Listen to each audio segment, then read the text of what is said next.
Et salut tout le monde, c'est Roswell.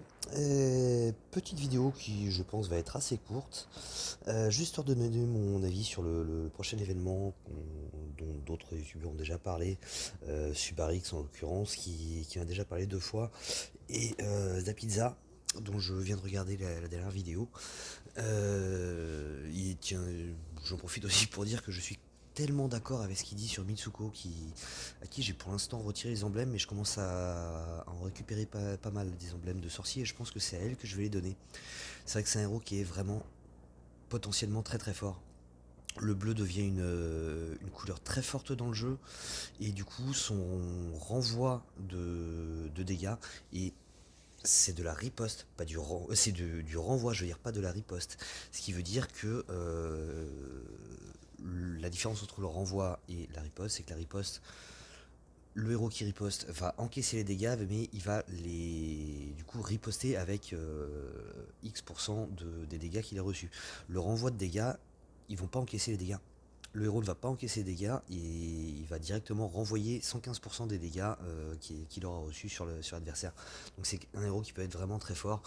Il y a un petit peu la même chose avec Ursena pour le jaune, et il me semble qu'il y a un autre héros qui fait la même chose. Là comme ça tout de suite il ne me revient plus en tête.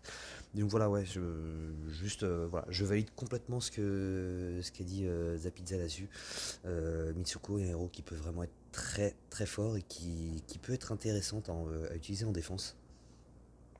Et c'est vrai que je suis quand même assez souvent attaqué en bleu, et je me demande si ce serait pas une bonne chose de du coup de la remettre dans ma défense. Là c'est du vert. Voilà, il y a quand même pas mal de bleu.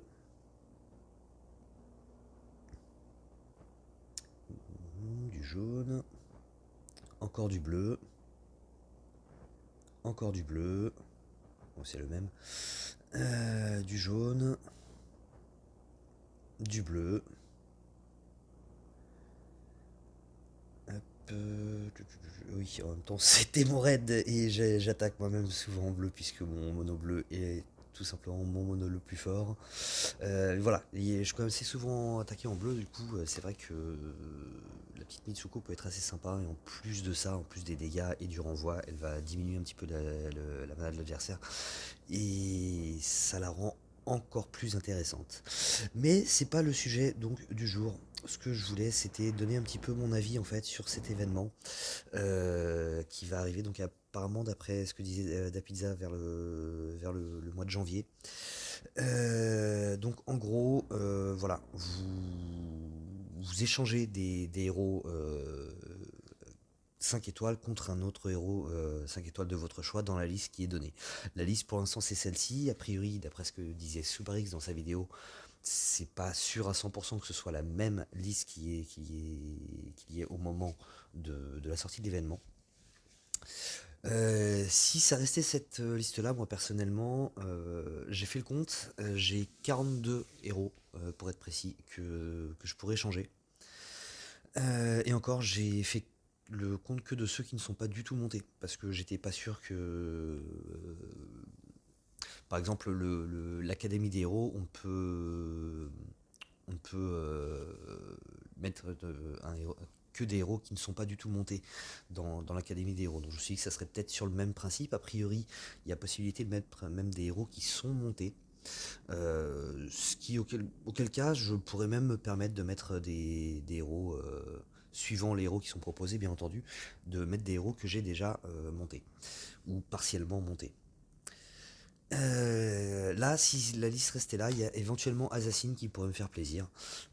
Sinon, le reste m'intéresse pas plus que ça. Donc on va revenir un petit peu sur le principe de l'événement. Vous échangez 10 euros contre la première ligne, la ligne du haut, ou 15 euros, enfin contre un des héros de la ligne du haut, ou 15 euros contre un des héros de la ligne du milieu, ou 20 euros sur la ligne du bas. La ligne du bas, qui est forcément, bien entendu, va être la plus intéressante. On voit qu'il y a un HETM, un saison 2, un saison 3, un saison 4 et un héros d'événement. Donc c'est assez bien réparti. Il peut y avoir des choses quand même très intéressantes.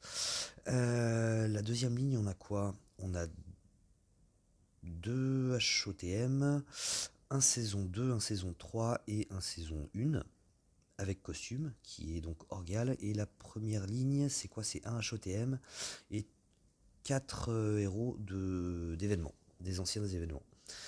Bon, clairement, là-dedans, ce serait Assassin qui pourrait m'intéresser, puisque ce qu'a dit, je l'ai déjà. Il y aurait éventuellement Gravemaker. Euh, mais je serais plus intéressé par Assassin, il fait quand même beaucoup plus de dégâts. Voilà. Éventuellement, je pourrais me lâcher à mettre 20 euros pour une Assassin. Voilà, je vais y réfléchir. Ça peut être intéressant, mais pas pour tout le monde. Encore une fois, les free-to-play, mis à part éventuellement les free-to-play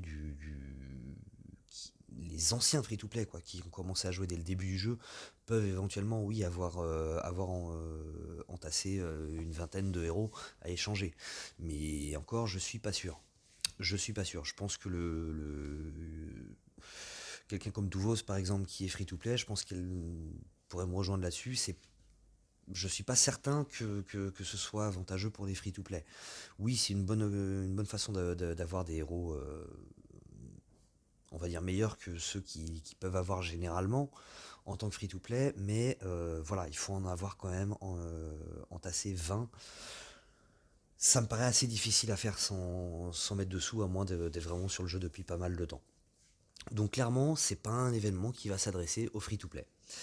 Les gros pay-to-win, clairement, je suis un pay-to-win, mais je fais pas partie des plus gros. Les gros pay-to-win, je suis pas certain que ça va les intéresser plus que ça non plus, parce que au final, c'est les héros qui vont être proposés. Il y a 9 chances sur 10 pour qu'ils les aient déjà. Donc ça va pas les intéresser. Cet événement, en fait, j'ai l'impression qu'il est fait pour des gens comme moi, qui sont pay-to-win, assez gros pay to win, faut dire ce qui est, mais pas les plus gros pay to win. C'est-à-dire que voilà, j'ai pu encaisser pas mal de héros échangés, mais il y en a encore pas mal qui peuvent m'intéresser que je n'ai pas, mais il y en aura pas beaucoup. Il y en aura pas beaucoup, honnêtement, à mon avis. Ça va dépendre de ce qu'ils vont proposer. Clairement, la ligne qui peut être intéressante, c'est la ligne du bas, où il faut donner 20 héros. C'est énorme, 20 euros. C'est franchement énorme. Euh, Encore une fois, je suis pas certain que cette liste-là m'intéresse vraiment à fond. Moi, ce qui va m'intéresser, c'est le jour où ils vont me sortir une Elisabeth ou un Wolfgang là-dedans. Ok, ça, ouais, ça va m'intéresser. Ça, je suis pas certain. Je suis pas certain. Maintenant, clairement, je pense que je fais partie de la cible, entre guillemets, de cet événement qui peut se permettre de faire ça.